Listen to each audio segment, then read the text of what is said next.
Hey everyone, thanks for joining me on this episode of The Kitchen.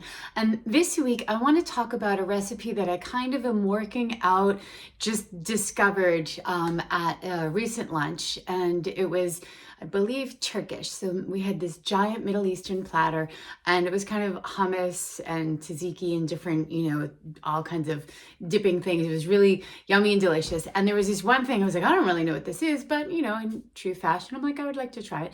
So I tried it and I was like, whoa, that was not what I was expecting. And it was very good, but it was just such an interesting flavor profile, and I had no idea. I couldn't really identify what it was.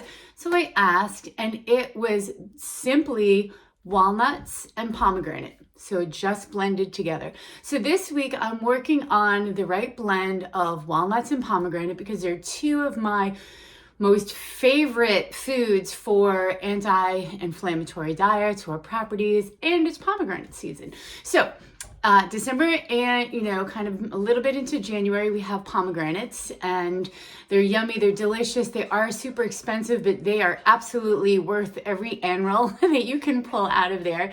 So I've done some videos on how to peel and get your annuals out of pomegranates.